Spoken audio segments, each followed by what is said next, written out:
గౌరవ తెలంగాణ రాష్ట్ర ఉప ముఖ్యమంత్రులు, గౌరవ మంత్రివర్యులు, గౌరవ పార్లమెంట్ సభ్యులు, గౌరవ శాసన మండలి సభ్యులు,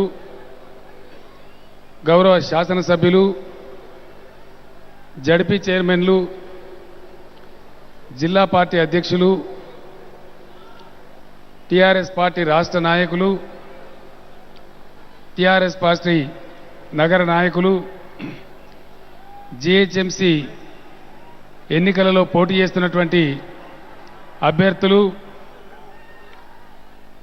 ఈనాటి ఈ సభకు ఇంత పెద్ద సంఖ్యలో కదిలి వచ్చినటువంటి మా అక్క చెల్లెళ్లకు, మా అన్నదమ్ములందరికీ వందనం, శుభాభివందనం. ఈరోజు తెలంగాణ రాష్ట్రానికే గుండెకాయ లాంటి పట్టణం మన హైదరాబాద్ నగరానికి ఎన్నికలు జరుగుతూ ఉన్నాయి. ఈ నగరంలో అనేక మంది మేధావులు, విజ్ఞులు, విద్యావేత్తలు అందరూ కూడా ఈ నగరంలో ఉన్నారు. సభలో ఉన్నవారితో కానీ, నా ఉపన్యాసం టీవీలో వింటున్న వాళ్ళతో కానీ నేను వినయపూర్వకంగా ఒకటే మాట మనవి చేస్తూ ఉన్నాను. చాలా కష్టపడి 15 సంవత్సరాల సుదీర్ఘ పోరాటం చేసి ఈ రాష్ట్రాన్ని మనం తెచ్చుకున్నాం. అనేక త్యాగాలు, అనేక పోరాటాలు, లాఠీ చార్జీలు, జైళ్లు, నిరాహార దీక్షలు, ఆమరణ దీక్షలు, ఆత్మ బలిదానాలు, వీటన్నిటి సమాహారంగా సుదీర్ఘ పోరాటం తర్వాత తెలంగాణ మనం తెచ్చుకున్నాం. ఈ తెచ్చుకున్న తెలంగాణ ఇప్పుడిప్పుడే నిలదొక్కుకొని తన ప్రయాణాన్ని ప్రారంభించింది. ఈ సమయంలో జరుగుతున్న ఈ మహానగర పాలక హైదరాబాద్ యొక్క ఎన్నికలు చాలా ముఖ్యమైనటువంటివి. దయచేసి నగరంలో ఉండేవాళ్ళు ఓటు వేసే ముందు చాలా జాగ్రత్తగా ఆలోచించి, రాజకీయ పార్టీలు సృష్టించే హోరులో కొట్టుకపోకుండా విజ్ఞతతో ఆలోచించి జాగ్రత్తగా నిర్ణయించి ఈ బల్దియా ఎన్నికల్లో పాల్గొనాలి అని నేను కోరుతా ఉన్నా. కారణం ఏంటంటే, మనం ఒక్క మాట ఇక్కడ మీకు నేను మనవి చేయాల్సిన అవసరం ఉంది.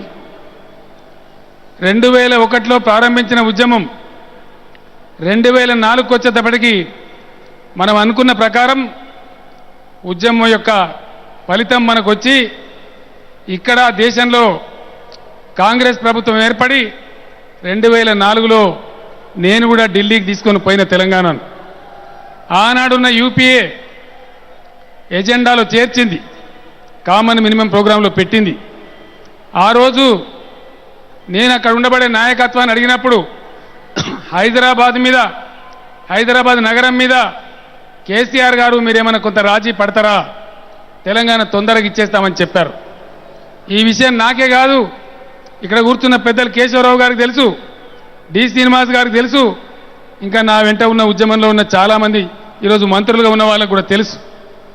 నేను ఒకవేళ హైదరాబాద్ నగరం మీద కొద్దిగా రాజీ పడినా 2006లో 2007లోనే మనకు తెలంగాణ వచ్చింది. నేను చెప్పిన నా ప్రాణం పోయినా సరే హైదరాబాద్ తెలంగాణ గుండెకాయ, ఈ గుండెకాయలని మొండం ఇస్తామంటే తీసుకోవడానికి మేము తెలంగాణ ప్రజలం సిద్ధంగా లేము. ఖచ్చితంగా మాకు హైదరాబాద్తో కూడిన తెలంగాణనే రావాలని చెప్పడం జరిగింది. అందుకోసమే హైదరాబాద్తో కూడిన సర్వ హక్కులు తెలంగాణకే, తెలంగాణ ప్రజలకే, హైదరాబాద్ మీద ఉండేటువంటి హైదరాబాదుతో కూడినటువంటి తెలంగాణతో తెలంగాణ రాష్ట్రం తీసుకోవడానికి 14.5 సంవత్సరాలు పట్టింది. మీ అందరికీ తెలుసు, ఒక దశలో ఇదే హైదరాబాద్ నగరంలో రోషయ్య గారు ముఖ్యమంత్రిగా ఉండి 14F తీసుకొని వచ్చినారు. దాని మీద కరీంనగర్లో సిద్దిపేట సభలో, అక్కడ జరిగిన సభలో నేను ప్రకటించి నేను ఆమరణ దీక్షకు పూనుకున్నా. ఆమరణ దీక్షకు పూనుకొని 10-12 రోజులకు చావుకు సిద్ధంగా తయారైపోయినా. ఆ సమయంలో చాలా ఉద్యమం చెలరేగింది. ఇక్కడ గ్రామాలన్నీ యుద్ధరంగాలైనాయి. హైదరాబాద్ మొత్తం బ్రహ్మాండంగా పోరాటానికి వచ్చింది. తెలంగాణ విద్యార్థి మేధావులంతా పోరాటానికి వచ్చారు. ప్రజల యొక్క ఐకమత్యాన్ని చూసి ఆనాడున్న యూపీఏ ప్రభుత్వం దిగివచ్చి ఆ రోజు తెలంగాణ ఇస్తామని ప్రకటించినారు. ఆ తర్వాత మొదలైంది నాటకం. ఆ తర్వాత నిన్న మొన్న హైదరాబాదులో తిరిగినటువంటి చంద్రబాబు నాయుడు గారు ఇంకా చాలామంది నాయకులు కుట్రలు ప్రారంభించి కుట్ర చేసి వచ్చిన దాన్ని రాకుండా అడ్డుకున్న నాటకం తెలంగాణ ప్రజలు మర్చిపోలేదని చెప్పి నేను మనవి చేస్తా ఉన్నా. చివరిగా తెలంగాణ వచ్చే సమయంలో కూడా హైదరాబాద్ కేంద్రపాలిత ప్రాంతం చేయాలని, హైదరాబాద్ మరొకటి చేయాలని ఇదే చంద్రబాబు నాయుడు గారు చాలామంది మాట్లాడిన విషయం మనందరికీ కూడా తెలుసు అనుకుంటే నేను మనవి చేస్తా ఉన్నా. ఇటువంటి తరుణంలో చాలా గట్టిగా నిలబడి అదే సందర్భంలో అనేక మంది నాయకులు గట్టి పోరాటం చేసి మనం తెలంగాణ ఈరోజు హైదరాబాద్తో సహా తెచ్చుకున్న తర్వాత ఆంధ్రప్రదేశ్ అయింది. తెలంగాణ మనం అయినాం. దాని మీద ప్రజలు తీర్పిచ్చినారు. కేసీఆర్ గారు, టీఆర్ఎస్ పార్టీ మీరు ఇక్కడ పనిచేయండి తెలంగాణ కోసం, చంద్రబాబు నాయుడు నువ్వు అక్కడ ఆంధ్రాలో పనిచేయమని చెప్పినారు. ఆయనకు అక్కడ పని ఉన్నది, పని లేదు ఆయనకు. నేను మొన్ననే చెప్పిన, ఆయన వచ్చి నీకు ప్రజలు అక్కడ అవకాశం ఇచ్చిండ్రాయా, నువ్వు చేసుకో, మా పని మేమే చేసుకుంటాం అని కూడా నేను చెప్పడం జరిగింది.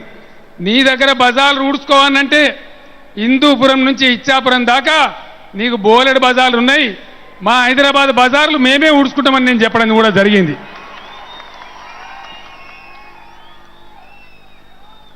ఈరోజు మీరందరూ ఒక విషయం దయచేసి ఆలోచన చేయాలి. తెలంగాణ ఉద్యమం జరిగేనాడు నేను ఒక్కటే మాట మీ అందరికీ హామీ ఇచ్చిన, మన రాష్ట్రం మనకొస్తే మనం బ్రహ్మాండంగా బతుకుతాం, బాగుపడతాం, ఇక్కడ మనకొచ్చే ఆదాయం మన సంక్షేమానికి మన అభివృద్ధికే ఖర్చు అవుతుంది అని ఆనని నేను చెప్పింది అక్షరాలు అయ్యాల నిజమైంది. తెలంగాణలో మనం ఇలా 1000 రూపాయల పెన్షన్ ఇచ్చుకోగలుగుతున్నాం. ఎందువల్ల ఆంధ్రప్రదేశ్ నుంచి బయటకు వచ్చినాం కాబట్టి, మన డబ్బులు మనకే మిగులుతున్నాయి కాబట్టి మన పేదలు, మన వృద్ధులు, మన వితంతువులు, మన వికలాంగులకు బ్రహ్మాండంగా 1500 రూపాయలు 1000 రూపాయల పెన్షన్ ఇచ్చుకుంటా ఉన్నాం. ఆంధ్రప్రదేశ్ రాష్ట్రంలో మనిషికి 4 కిలోల బియ్యం ఇస్తే ఈరోజు 6 కిలోల బియ్యం మనం ఇచ్చుకుంటా ఉన్నాం. తెలంగాణ వచ్చిన ఫలితం ఇది. తెలంగాణ వచ్చినాడు కిరణ్ కుమార్ రెడ్డి అని ఒక ఆయన ముఖ్యమంత్రి ఉండే, మీరందరూ కూడా చూసినారు. ఆయన కట్టె పట్టుకొని టీవీలలో చూపించినాడు. తెలంగాణ వస్తే సింహం చీకటి అవుతుంది, కరెంటే ఉండదు, మీరు అంధకారమయమైపోతారని మాట్లాడినారు. ఇలా పరేడ్ గ్రౌండ్ చూస్తే జిగేలమనే వెలుగులతో తెలంగాణ వెలిగిపోతా ఉన్నది.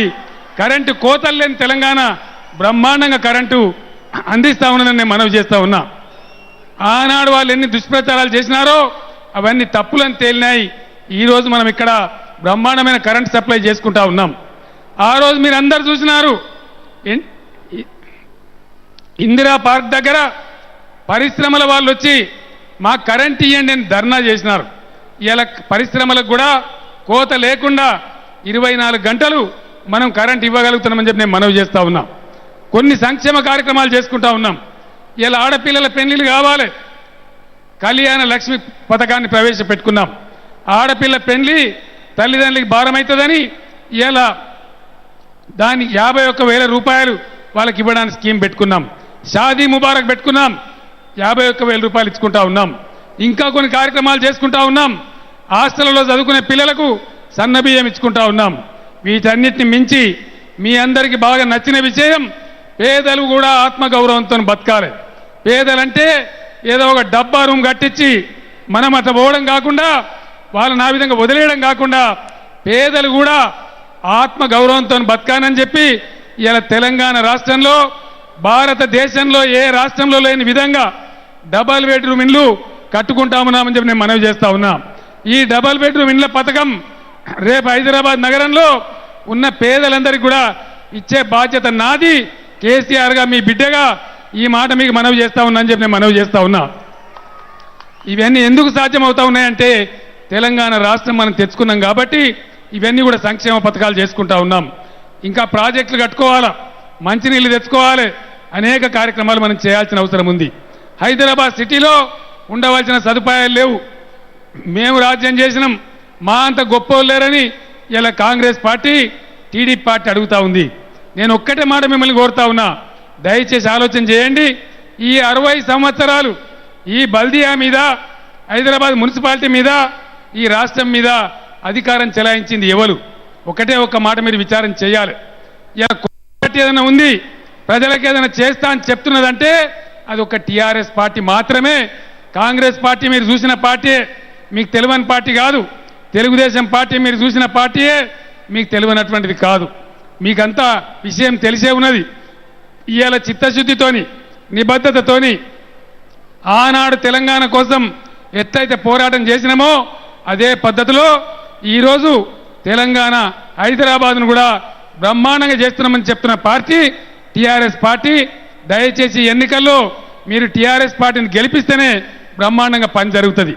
ఇంకో విషయాన్ని కూడా హైదరాబాద్ ప్రజలు, తర్వాత హైదరాబాద్లో ఉన్న మేధావులు ఆలోచన చేయాలని చెప్పి నేను కోరుతా ఉన్నా. ఇలా చంద్రబాబు నాయుడు వచ్చి ఇలా మీకు చెక్కిలి గింతాలు పెట్టే ప్రయత్నం చేస్తూ ఉన్నాడు.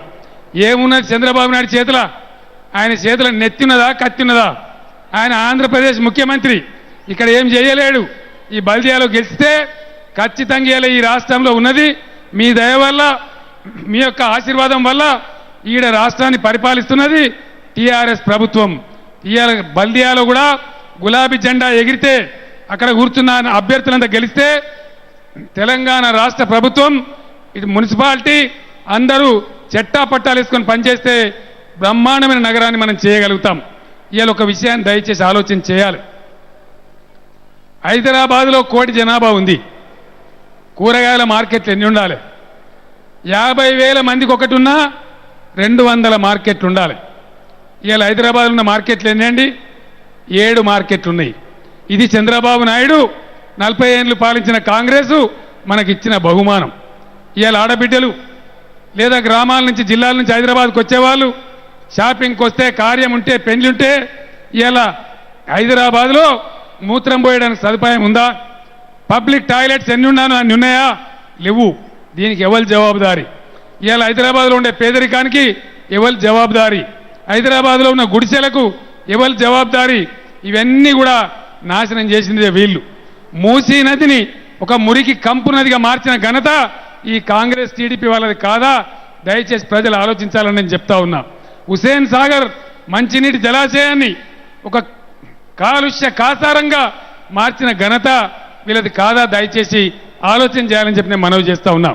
ఇలా అవాకులు చెవాకులు మాట్లాడుతూ ఉన్నారు. ఈ దత్తాత్రేయ గారిని ఒక ఆయన కొద్దిగా పెద్ద మనిషి అనే అభిప్రాయం నాకు కూడా ఉండే. ఆయన కూడా ఇలా అబద్ధాలు మాట్లాడే స్థితికి దిగజారినాడు. దత్తాత్రేయ గారు చెప్తాడు, కేంద్ర ప్రభుత్వం ఇచ్చే డబ్బులతోనే కేసీఆర్ డబుల్ బెడ్రూమ్ ఇల్లు కడతా అంటుండు, లేకపోతే కట్టలేడని చెప్తాడు. దత్తాత్రేయ గారు కేంద్ర మంత్రిగా నిజాయితీగా రేపు పొద్దున ప్రెస్ కాన్ఫరెన్స్ ప్రజలకు చెప్పాలి. నువ్వు డబుల్ బెడ్రూమ్ ఇండ్ల పథకం ఈ భారతదేశంలో ఒక్క తెలంగాణ రాష్ట్రంలో తప్ప ఎక్కడన్నా ఈ దేశంలో ఉందా? నేను సూటిగా మిమ్మల్ని అడుగుతా ఉన్నా. మీ బీజేపీ ఇవాళ గుజరాత్, రాజస్థాన్, మహారాష్ట్ర, మధ్యప్రదేశ్, ఛత్తీస్గఢ్ రాష్ట్రాలలో మీ బీజేపీ ప్రభుత్వమే ఉంది, మీ ముఖ్యమంత్రులే ఉన్నారు. ఆ రాష్ట్రాలల్లో డబుల్ బెడ్రూమ్ పథకమే ఉందా? నువ్వు ప్రజలకు చెప్పాలని నేను కోరుతా ఉన్నా. రెండవ మాట, నిన్న చంద్రబాబు నాయుడుతోని నువ్వు హైదరాబాద్లో తిరిగి ప్రచారం చేసినావు. నేను పేపర్లో ఫోటోలు చూసినా. నువ్వు ఏ చంద్రబాబు నాయుడుతో తిరిగినావో ఆ ఆంధ్రప్రదేశ్లో ఇలా డబుల్ బెడ్రూమ్ స్కీమ్ ఉందా అని చెప్పి నేను అడుగుతా ఉన్నా. ఇంకొక మాట, అమాయకంగా ఏది పడితే చెప్తే తెలంగాణ ప్రజలు నమ్మడానికి సిద్ధంగా లేరు.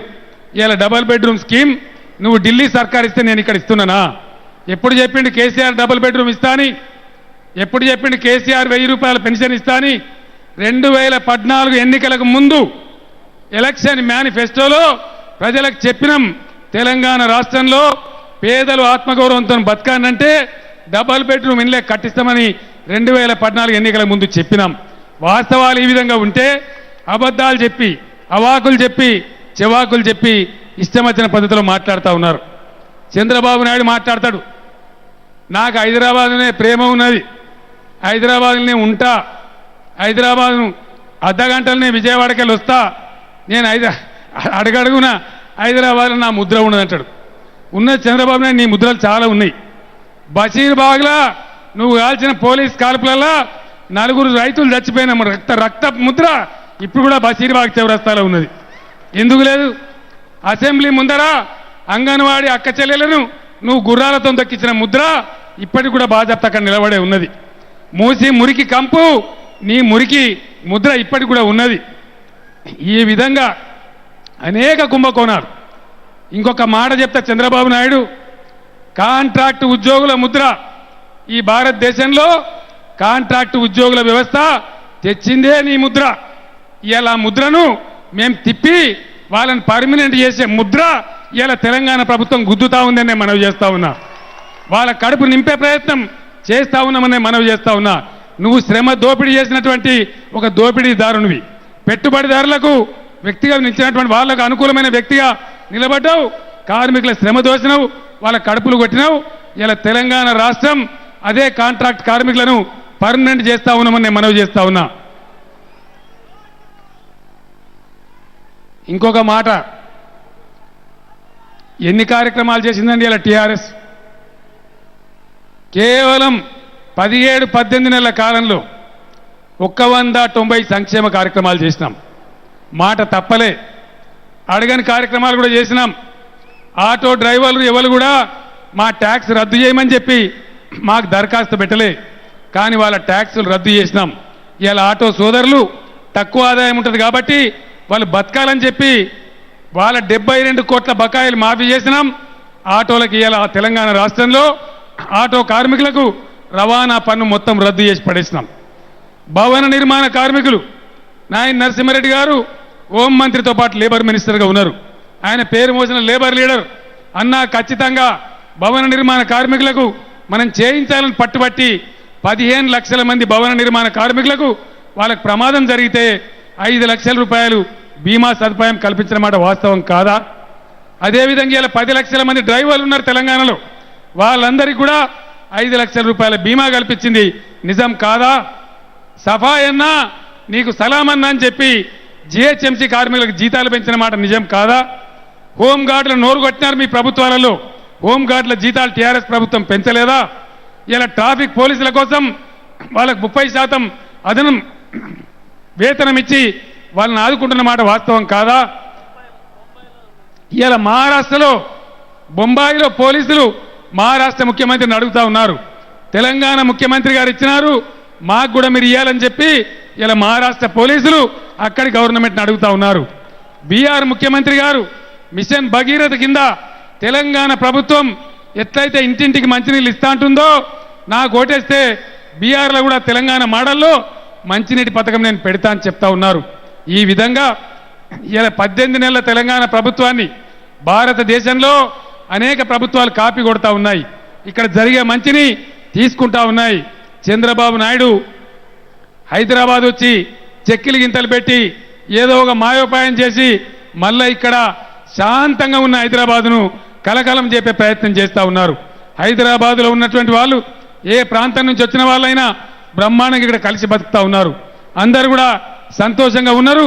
కాబట్టి అనవసరంగా చంద్రబాబు నాయుడు మాటలలో పోతే మనం ఇబ్బంది పడతాం తప్ప మనకు వచ్చేది కూడా ఏం లేదు అని చెప్పి నేను మనవి చేస్తూ ఉన్నాను.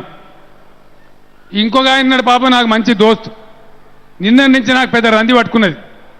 సిపిఐ నారాయణ ఉన్నాడు, ఆయన అంటాడు టీఆర్ఎస్ కనుక సొంతంగా జిహెచ్ఎంసీ మీద గెలిస్తే నా చెవు కోసుకుంటాను. నేను చెప్తున్న నారాయణ 5 తారీఖు నాడు మాత్రం హైదరాబాద్ ఉండకు సుమా, ఎవరన్నా వచ్చి నీ చెవు కోస్తే మళ్ళీ నేను ఇయ్యంటి దవాఖానలు వేసి నేను మంచిగా ట్రీట్మెంట్ చేయించాలి. ఇదివరకే ఓసారి మాట్లాడండి, గాంధీ జయంతి రోజు ఆయనతో మాంసం తిన్నాడు, తిన్నందుకు ఆయన తప్పొప్పుకొని ఏడాది పాపం మాంసం పనిచేసిండు. ఇప్పుడు కూడా మళ్ళా చెవు కోసుకుంటా కాలు కోసుకుంటా ఎందుకు ఈ బేలముచ్చట్లని. మొన్న వరంగల్కి వచ్చింది ఇదే నాయకులు, ఇదే ముఠా. ఈ ముఠా వచ్చి ఒకడు తొడ కోసుకుంటానే ఒకడు మెడ కోసుకుంటానే ఇక మా అంత లేరండ్రి. వరంగల్ ప్రజలు దంచుడు దంచితే అన్ని పార్టీల డిపాజిట్లు పోయినాయి. అదే ముఠ మళ్ళా పట్నంలో తేలింది హైదరాబాద్లో. తేలి మళ్ళీ ఈడికి వచ్చి ఒకటి చెవు కోసుకుంటా, ఒకటి ముక్కు కోసుకుంటా, ఒకటి ఇంకోటి కోసుకుంటా అని మాట్లాడుతూ ఉన్నారు. ఎవరది ఏం కోయానో 2 తారీఖు నాడు మీరందరూ నిర్ణయం చేస్తారు ప్రజలు. ఎవరెవరు ఏమేమి కోసుకోవడం తయారున్నానో అది వాళ్ళ విజ్ఞతగా నేను వదిలేస్తున్నాను, మనవి చేస్తా ఉన్నా.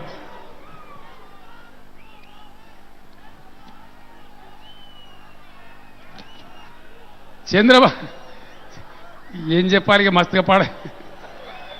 చంద్రబాబు నాయుడు, భారతీయ జనతా పార్టీ వీళ్ళు మనకి ఏం చేసిందండి? గవర్నమెంట్ వచ్చి రాగానే ఖమ్మం జిల్లాలో 7 మండలాలు గుంజుకున్నారు. దానికోసం అయ్యా వీళ్ళకి ఓటు మనం. గుంజుకున్నోడు చంద్రబాబు నాయుడు, గుంజిచ్చినోడు వెంకయ్య నాయుడు. గుంజుకున్నది టీడీపీ, మన మండలాలు గుంజి వాళ్ళకి ఇచ్చింది బీజేపీ. వీళ్ళకా ఓటేయాలి మనం. నీళ్లు కావాలి హైదరాబాద్కు, మంచినీళ్ళు కావాలి. హైదరాబాద్ ప్రజలారా దయచేసి ఒక్క మాట ఆలోచన చేయండి. ఎక్కడికి వెళ్ళి వస్తున్నాయండి ఇలా హైదరాబాద్ నీళ్లు? 170 కిలోమీటర్లు నాగార్జున సాగర్ నుంచి, 200 కిలోమీటర్లు గోదావరి ఎల్లంపల్లి నుంచి. దబ్బన కుదాకే వాస్తే తువ్వలేదని అవుతుంది, పైప్ లైన్ మీద పిడిగే పడుతుంది, దబ్బన నీళ్లు రావు. ఏం కావాలి హైదరాబాద్ గతి? ఏమవుతుంది సిటీ గతి? 1 కోటి మంది ఉండే సిటీకి. ఇక చంద్రబాబు నాయుడు నా ముద్ర ఉన్నదంటాడు, కాంగ్రెస్ వాళ్ళు మేమే చేసినామంటారు. ఆనాడు నిజాం కట్టినటువంటి హిమాయత్ సాగర్, ఉస్మాన్ సాగర్ తప్ప దీనికి ఒక డెడికేటెడ్ డ్రింకింగ్ వాటర్ రిజర్వాయర్ ఉందా? లేదు. ఈరోజు మనం కట్టుకుంటా ఉన్నాం. ఈరోజు మనం 40 టీఎంసీల రిజర్వాయర్లు బ్రహ్మాండంగా హైదరాబాద్కు ఏది ఏమైనా ఇబ్బంది లేకుండే విధంగా కట్టుకుంటా ఉన్నాం. హైదరాబాద్లో వీళ్ళ పుణ్యం, మొత్తం వీళ్ళ దయా, వీళ్ళ పుణ్యమని కాంగ్రెస్ తెలుగుదేశంల యొక్క పరిపాలనలో మొత్తం నీళ్లు వర్షం కొడతపోయే మోరీలని కబ్జా పెట్టినారు. ఇవాళ వాన పడితే హైదరాబాద్లో లోతట్టు ప్రాంతాలలో నీళ్లు, ముఖ్యమంత్రి ఉండే ఇంటి ముందర నీళ్లు, అసెంబ్లీ ముందర నీళ్లు, గవర్నర్ ఉండే రాజ్భవన్ ముందర నీళ్లు. ఇవాళ పుణ్యమండి ఇది. చంద్రబాబు నాయుడు నా ముద్ర అంటాడు, ఇదే ముద్ర. ఒక ఆయన ఢిల్లీకి వెళ్ళి నా దోస్తు వచ్చిండు. చంద్రబాబు నాయుడు ముఖ్యమంత్రి ఉండే అప్పుడు తెలంగాణ ఉద్యమం జరుగుతూ ఉంది. బేగంపేట్ల ఎయిర్పోర్ట్లో దిగి ఇంటికి పోతున్నాం. పెద్ద వర్షం పడి ఆ మొత్తం దాని ముందర అంత కారు మునిగిపోయేంత నీళ్లు. ఆయన అడిగింది నన్ను, ఏమయ్యా చంద్రబాబు నాయుడు ముఖ్యమంత్రి మాట్లాడితే హైటెక్ అంటాడు, మరి హైటెక్ సిటీలో గిట్టెట్లున్నాయని అడిగిండు. నేను చెప్పిన హైటెక్ అంటే నీకు తెలియదు బాబు, హైదరాబాద్లో మా స్పెషల్ కార్లు ఉన్నాయి, వాన పడంగానే మా కార్లన్నీ బోట్లు అయిపోతాయని చెప్పిన, పడవలు అయిపోతాయని నేను చెప్పిన. ఇవాళ ఒక్కటే ఒక మాట మీకు నేను చెప్తా ఉన్నా, దయచేసి హైదరాబాద్లో వానకాలంలో పేదల ఇళ్లకు, బస్తీలకు నీళ్లు రావద్దంటే ఖర్చు పెట్టవలసిన సొమ్ము 11,000 కోట్ల రూపాయలు. హైదరాబాద్ సిటీలో మంచినీళ్లు, మోరీల నీళ్లు కలిసి రాకుండా శుభ్రమైన నీళ్లు రావనంటే ఖర్చు పెట్టవలసిన సొమ్ము మళ్ళొక్క 12,000 కోట్ల రూపాయలు. 25 నుంచి 30,000 కోట్లు ఖర్చు పెడితే తప్ప ఈ నగరం బాగుపడే పరిస్థితి లేదు. దీన్ని చేయాలంటే ఇక్కడున్న రాష్ట్ర ప్రభుత్వం చేయాలి. పక్క రాష్ట్ర ముఖ్యమంత్రి చంద్రబాబు నాయుడు ఇక్కడ ఏమి చేయలేడు, ఏమి అయ్యేది కూడా కాదు. కాబట్టి హైదరాబాద్లో ఉండే ప్రజలందరికీ నాది ఒకటే విజ్ఞప్తి, కేసీఆర్ కానీ టీఆర్ఎస్ పార్టీ కానీ 100కు 100% పట్టిన పట్టు విడవకుండా పనిచేసే పార్టీ. తెలంగాణ తెస్తామని తెలంగాణ తెచ్చిన పార్టీ, పేదలకు డబుల్ బెడ్రూమ్ ఇస్తామని ఇచ్చిన పార్టీ, పేదలకు 6 కిలోల బియ్యం ఇస్తామని ఇస్తున్న పార్టీ, పేదలకు కరెంటు నిరంతరం సరఫరా చేస్తామని చేస్తున్న పార్టీ, కళ్యాణ లక్ష్యం పథకం పెట్టి పేద ఆడబిడ్డలను ఆదుకుంటున్న పార్టీ. ఇట్లా ఎన్నో సంక్షేమాలు చేసుకుంటూ ముందుకు పోయినాం. మీ అందరితో నా ప్రార్థన, దయచేసి ఏదో ప్రచార ఓవర్లో కొట్టుకపోయి అలవోకగా ఓటేసి ఆగమాగం కావద్దు. ఇలా తెలంగాణ గుండెకాయ హైదరాబాద్ మీద ఖచ్చితంగా గులాబీ జెండనే ఎగరేయాలి. మీరందరూ కూడా దయచేసి దానికి సమాయత్తం కావాలని చెప్పి నేను మనవి చేస్తా ఉన్నా. ఇక చంద్రబాబు నాయుడు చెప్పి ఆయన ఏమంటాడు, నేను వదలగాక వదల హైదరాబాద్ వదలడట, వదల బొమ్మాలి వదల అంటాడు. వదలా వదలంటే నిన్ను ఎవడు బొమ్మన్నాడు బాయ్ నాకు అర్థం కాదు. నిన్ను మేము బొమ్మంటిమా? అంత నీకు ఇష్టం ఉంటే పెడతా అంటే ఇంకో 15-20 హెరిటేజ్ దుకాణాలు పెట్టు. ఎందుకు వద్దంటమా? నీకు లైసెన్స్ కావన్నా మలిగే కావన్నా ఇప్పిస్తాము. ఇలా ఇక్కడ విషయం ఏంటంటే ఆయన ఇక్కడ ఉంటలేడు పాపం. ఈ మధ్యలో విజయవాడలో ఉంటాడు. ఆయన వ్యాపారం అంతా ఆయన భార్య ఉన్నది మా వదిన భువనేశ్వరి. ఆమె చూస్తాను ఈయనకంటే ఆమెనే న్యాయం. ఆమె మంచిగానే చూస్తుంది. నేను వదల హైదరాబాద్ అంటే వ్యాపారం ఆమె చూస్తుంది. నీకు అంత హైదరాబాద్ వదలకపోతే కాకపోతే 15 రోజులకు ఒకసారి రా, హిసాబ్ కితాబ్ చూసుకొని పో. ఎవరు వద్దంటారు నిన్ను ఎవరు వద్దన్నట్టు. నేను గ్యారంటీగా చెప్తున్నా, భువనేశ్వరి గారు కూడా ఆమె ఇక్కడనే ఉన్నది కాబట్టి, ఆమెకు నిజాయితీ ఉంది కాబట్టి తప్పకుండా నిన్న కార్యకర్తలు పోయి ఆమెను అడిగితే నాకు తెలుసు నేను కూడా హైదరాబాద్లో మీకే ఓటేస్తా అని చెప్పింది. ఆమె గ్యారంటీ మాకే ఓటేస్తుంది. నువ్వు ఇక్కడ ఉంటలేవు కాబట్టి నీకు తెలుస్తలేదు, కానీ మా వదిన మాత్రం గ్యారంటీ మాకే ఓటేస్తుంది. ఆ పరిస్థితి ఉన్నది.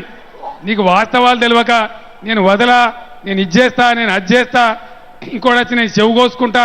ఈ చెవు కోసుకునేందుకు, ముక్కు కోసుకునేందుకు ప్రజలు చెప్పిండ్రు చంద్రబాబు నాయుడు నువ్వు ఆంధ్రప్రదేశ్గా ముఖ్యమంత్రిగా పనిచేయను, చంద్రశేఖరరావు నువ్వు ఇక్కడ పనిచేయరా అని నాకు చెప్పిండ్రు. నీకు అప్పయిపోయిన పని నువ్వు చేయాలి, నాకు అప్పయిపోయిన పని నేను చేయాలి. నేను వచ్చి ఇప్పుడు అమరావతికి వచ్చి నేను ఈయనే ఉంటా అంటే నడుతుందా? నేను బొంబాయికి పోయిన ఈయనే ఉంటాను నడుతుందా? ఒక ఊరు పటేల్, ఒక ఊరు మస్కూరు ఉంటారు మన దగ్గర. ఎందుకు నాకు అర్థం కాదు. ఇక్కడ లేని పంచాయతీ ఎందుకు? నీకు కావాల్సిన కథను నువ్వు చేయి. నువ్వే మళ్ళీ ఏం మాట్లాడతారండి ఆయన మాట్లాడేది? విజయవాడకు పోయి చెప్తాడు, హైదరాబాద్ నాకు ఉండబుద్ధి అయితే లేదు, హైదరాబాద్ నుంచి పరిపాలన చేయాలంటే విదేశంకి వెళ్ళి పరిపాలన చేసినట్టు ఉంటాడు. హైదరాబాద్ విదేశం అంటావు, వీసా అంటావు, దీనికి మంచినీళ్ళు అంటే రానియా అంటావు, కృష్ణగారి నీళ్ళు తెస్తామంటే పంచాయతీ పెడతావు, గోదావరికి నీళ్ళు తెస్తామంటే పంచాయతీ పెడతావు. మళ్ళీ ఇప్పుడు ఎలక్షన్ వచ్చిందని నీ ఇష్టం వచ్చినట్టు మాట్లాడతావా? ఇవన్నీ గంత తెలివి లేకుంటున్నామా మేము తెలంగాణ? కాబట్టి ఇప్పటికైనా నీ మాయ మాటలు చాలించుకో చంద్రబాబు నాయుడు. నీ పని ఉన్నది, నీ పని నువ్వు చేసుకో, మా పని మేము చేసుకుంటాం. ఫైనల్గా జంట నగరాల ప్రజలకు నేను చేసే మనవి ఒకటే, ఇలా మొత్తం 50 మంది తెలంగాణ రాష్ట్రానికి సంబంధించిన మంత్రులు, శాసనసభ్యులు మీ దగ్గరకు వచ్చి మీ గల్లి గల్లి తిరిగిండ్రు, మీ సమస్యలు చూసిండ్రు, తెలుసుకున్నారు, మొత్తం క్రోడీకరణ చేసిండ్రు. అందరం కూడా మీ ముందు చెప్తా ఉన్నాం.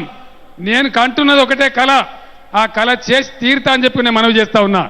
మేము కానీ హైదరాబాదు ఒక విశ్వ నగరం కావాలి, అద్భుతమైన పట్టణం కావాలి, అమెరికాలో డల్లాస్ కంటే కూడా గొప్ప నగరం కావాలి.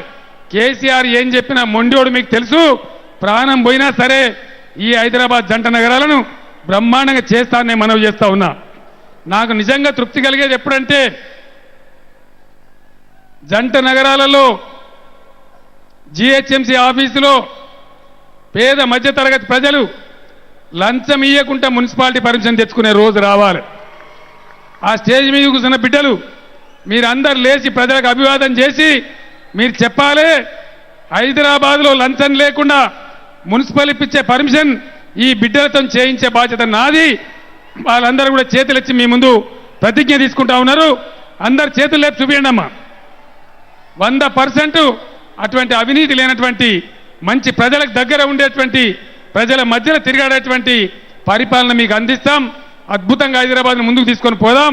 మన రాష్ట్రాన్ని, మన నగరాన్ని అన్ని విధాలుగా తీర్చిదిద్దుకుంటామని చెప్పి ఈ సందర్భంగా నేను మీకు మనవి చేస్తూ, మంత్రులు, శాసనసభ్యులు అందరూ కూడా నాకు చెప్పినారు, బ్రహ్మాండంగా వాళ్ళన్ని సమస్యలు కూడా ఆకలింపు చేసుకున్నారు. కాబట్టి ఆ ప్రకారం ముందుకు పోదామని చెప్పి నేను మనవి చేస్తా ఉన్నా. హైదరాబాద్ కోసం ఇంకొక మాట కూడా మీకు చెప్తా ఉన్నా. నేను కేటీ రామారావు నా కొడుకు పంచాయతీరాజ్ మినిస్టర్గా ఉన్నాడు, కానీ హైదరాబాద్ ప్రచారం భుజాల మీద వేసుకొని మొత్తం గల్లీ గల్లీ తిరిగిండు. రేపు మున్సిపల్ పరిపాలన శాఖ నా దగ్గరనే ఉన్నది. ఆ శాఖ పిల్లోనికి ఇచ్చి హైదరాబాద్ నగరాన్ని అతని చేతులనే పెడతా మొత్తం తిరిగి తెలుసుకున్నాడు. కాబట్టి బ్రహ్మాండంగా హైదరాబాద్ నగరాన్ని అన్ని రకాలుగా అభివృద్ధి చేసి చూపిస్తామని కూడా ఈ సందర్భంగా తెలియజేస్తూ, మీరు ఇంత పెద్ద ఎత్తున 4 గంటలకు వచ్చిన వాళ్ళు ఉన్నారు, 5 గంటలకు వచ్చిన వాళ్ళు ఉన్నారు. ఇన్ని గంటల సమయమైనా కూడా ఇంత పెద్ద ఎత్తున కదిలి వచ్చి ఈరోజు ఈ సభను విజయవంతం చేసిందంటే ఖచ్చితంగా బల్దియా మీద గులాబీ జెండా ఎగిరిపోయిందని చెప్పి మనవి చేస్తూ మీ అందరి దగ్గర సెలవు తీసుకుంటా ఉన్నాను. జై తెలంగాణ. కారు గుర్తుకే కారు గుర్తుకే. వినబడతలేదన్నా గట్టిగా చెప్పాలి. జై తెలంగాణ. కారు గుర్తుకే, కారు గుర్తుకే. జై తెలంగాణ.